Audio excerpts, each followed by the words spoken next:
आज हम स्टार्ट करने वाले हैं हमारे बायोस्टैटिस्टिक्स के नेक्स्ट पार्ट के साथ, जो है स्टैंडर्ड डिविएशन। अब स्टैंडर्ड डिविएशन क्या होता है, ये हम डायरेक्टली एक एग्जाम्पल से पढ़ेंगे। ओके।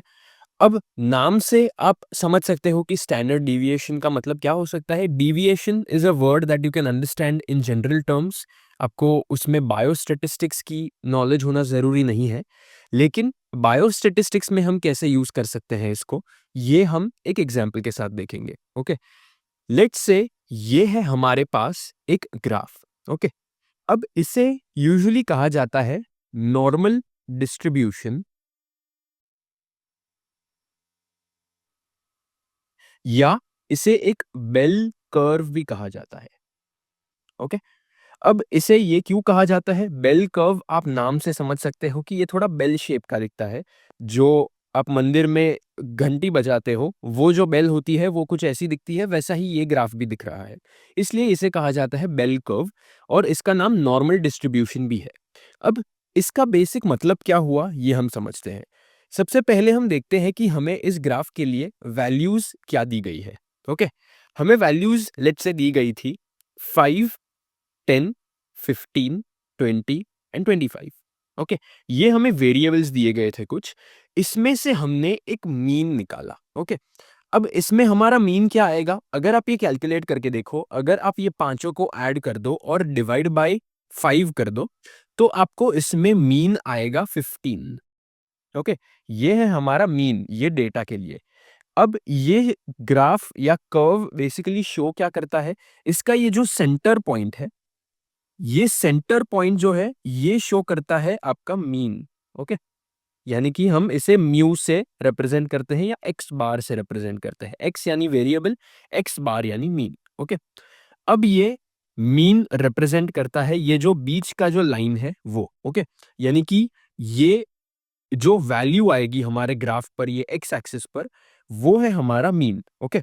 इसका मतलब हुआ कि ये जो पॉइंट है इसकी वैल्यू है 15, क्योंकि ये मीन है। ओके। अब नॉर्मल डिस्ट्रीब्यूशन या बेल कर्व की खासियत क्या होती है, इसकी खासियत ये होती है कि हमारे पास इसमें 15 यानी कि जो एवरेज है उसके लेफ्ट साइड पे भी सिमिलर है, सिमिलर वेरिएबल्स है, और राइट साइड पे भी सिमिलर वेरिएबल्स है। इससे मेरा मतलब क्या हुआ, 15 में अगर आप 5 ऐड करोगे तो आपको 20 आएगा, लेकिन अगर आप 5 सब्ट्रैक्ट करोगे तो आपको 10 आएगा। वैसे ही अगर आप 15 में 10 ऐड करोगे तो 25 आएगा, और 10 सब्ट्रैक्ट करोगे तो 5 आएगा। तो इसके आसपास की वैल्यूज, जो मीन के आसपास की वैल्यूज है, वो बेसिकली सेम एडिशन या सब्ट्रैक्शन करने पे हमें आई है। ओके। अब इसमें स्टैंडर्ड डिविएशन का क्या लेना देना, ये हम देखेंगे। तो आप समझ गए कि नॉर्मल डिस्ट्रीब्यूशन या बेल कर्व का बेसिक मतलब क्या होता है। ये एक ऐसा डिस्ट्रीब्यूशन है जिसमें ये जो मीन लिया गया है, ये जो लाइन दी गई है, उसके इस तरफ और इस तरफ हमें सिमेट्री देखने मिलेगी। सिमेट्री। ओके। क्योंकि आस-पास में जो वैल्यूज़ इसके आई है, वो सेम एडिशन या सब्ट्रैक्शन करने पर आई है। ओके।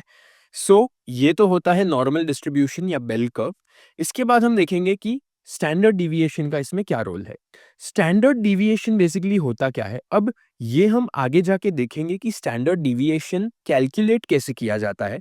लेकिन इस केस में मैं सामने से आपको बता रहा हूं कि स्टैंडर्ड डिविएशन जो है, ये वैल्यू के लिए, ये सभी वैल्यूज के लिए, वो है 7.07। ओके। ये है हमारा standard deviation in given set of values के लिए। ओके। अब ये स्टैंडर्ड डिविएशन का सिग्निफिकेंस क्या है, अगर आप मीन से इस तरफ जाओ तो आपको एक पॉइंट आएगा यहां पर, जहां पर आपको मिलेगा 15 माइनस 7.07। ओके। आपको एक पर्टिकुलर पॉइंट आएगा जहां पर आपकी वैल्यू हो जाएगी ये 15 माइनस 7.07 इस ग्राफ की। ओके। इसका मतलब क्या हुआ, ये वैल्यू है म्यू, यानी कि जो हमारा मीन था 15, माइनस स्टैंडर्ड डिविएशन, जिसे हम सिग्मा से रिप्रेजेंट करते हैं, या इसे एसडी भी लिख दिया जाता है, सेम थिंग दोनों। ओके।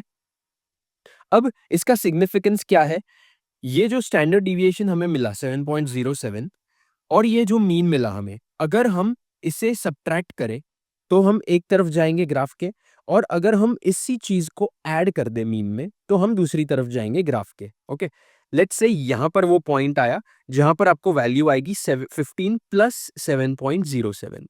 ओके, ये लेट्स से आपको value I on the right side, जो पॉजिटिव साइड है, इसलिए ये ऐड हुआ। ओके, सो इसमें हम क्या लिख सकते हैं, ये है mu plus sigma, right, standard deviation. तो ये अगर हम एक नीट एंड क्लियर ग्राफ में दिखाने जाए तो हमारे पास ये आएगा, ये है हमारा म्यू, ये है हमारा म्यू माइनस सिग्मा, ये है हमारा म्यू प्लस सिग्मा। ओके, अब इसकी सिग्निफिकेंस क्या है, अगर आप देखने जाओ तो ये गिवन डेटा में अगर हम इतना लेंथ ले ले या इतना विड्थ ले ले इस डिस्ट्रीब्यूशन कर्व का, जहां पर म्यू माइनस सिग्मा से लेकर म्यू प्लस सिग्मा तक की सभी वैल्यूज को कवर किया जा रहा है, तो इतने गैप में हमारे पास ये पूरे गिवन डेटा की 68% वैल्यूज आएंगी। ओके, यानी कि अगर हम 15 माइनस 7.07 कर दे और अगर हम 15 प्लस 7.07 कर दे, इतने जो गैप है, इतना जो गैप है पूरा, इसमें ये जो हमें गिवन डेटा है, इसमें से 68% of these given values will be included inside this area. Okay, ये जो पूरा एरिया हमें मिलेगा उसके अंदर 68% वैल्यूज कवर हो जाएंगी इस गिवन डेटा की। ओके, ये बेसिकली सिग्निफिकेंस होता है स्टैंडर्ड डिविएशन का। अगर हम और भी दूर जाना चाहे तो लेट्स से हम यहाँ पर म्यू माइनस 2 सिग्मा पर जाएं और यहाँ पर म्यू प्लस 2 सिग्मा तक जाएं, यानी कि ट्वाइस द स्टैंडर्ड डिविएशन जिसका हमने वैल्यू निकाला था। तो इतने गैप में, ये जो पूरा गैप हो गया यहां से लेकर यहां तक, इतने में हमारे पास 95% of the given values include हो जाएंगी। ओके, यानी कि इसमें से 95% वैल्यूज इंक्लूड हो जाएंगी। अब यहां पर मैंने वेरिएबल सिर्फ 5 ही लिए हैं। लेट्स से हमारे पास 100 वेरिएबल्स है इसमें से। ओके, इसमें लेट्स से हमारे पास 100 वेरिएबल्स होते हैं और उनका हमने नॉर्मल डिस्ट्रीब्यूशन या बेल कर्व बनाया होता, तो उस केस में आप देखते कि 100 वैल्यूज में से 95 वैल्यूज इतने में इंक्लूड हो जाती है और 5% वैल्यूज इतने में आती है। ओके, यहां से लेकर इन्फिनिटी तक 5% वैल्यूज ही आती है सिर्फ। ओके, और ये केस अगर हम देखने जाए तो हम देखते हैं कि अगर 100 वैल्यूज होती हमारे पास या 100 वेरिएबल्स होते, तो इतने एरिया में हमारे पास 68 वेरिएबल्स इंक्लूड हो जाते और बाकी के जो कितने 32% या 32 वेरिएबल्स होते उस केस में, वो उसमें से एक्सक्लूड हो जाते। ओके, ये बेसिकली सिग्निफिकेंस है स्टैंडर्ड डिविएशन का। अगर हम और एक कदम आगे ले जाए, इसको म्यू प्लस 3 सिग्मा या म्यू माइनस 3 सिग्मा कर दे, तो ये हमें 99% ऑफ द वैल्यूज इंक्लूड करवा के देगा। 99% वैल्यूज, यानी लेट्स से यहां पर हमारे पास 100 वैल्यूज होती तो उसमें से 99 वैल्यूज इतने एरिया में हमारे पास आ जाती। ओके, बाकी की जो 1% है वो एक्सक्लूड हो जाती। तो ये बेसिकली होता है स्टैंडर्ड डिविएशन का सिग्निफिकेंस। अब ये स्टैंडर्ड डिविएशन कैलकुलेट कैसे किया जाता है, ये हम नेक्स्ट वीडियो से देखेंगे। स्टैंडर्ड डिविएशन आइडियली आपको अगर कोई भी सिचुएशन दी गई है तो स्टैंडर्ड डिविएशन उस डेटा में सबसे कम होना चाहिए, जितना कम हो सके उतना कम होना चाहिए, in order for accuracy to be more. Okay, यानी कि अगर आपको ज्यादा एक्यूरेसी चाहिए डेटा में तो स्टैंडर्ड डिविएशन आपका कम होना चाहिए। तो ये है बेसिक इंट्रोडक्शन स्टैंडर्ड डिविएशन का और नॉर्मल डिस्ट्रीब्यूशन और बेल कर्व का। Thank you for watching.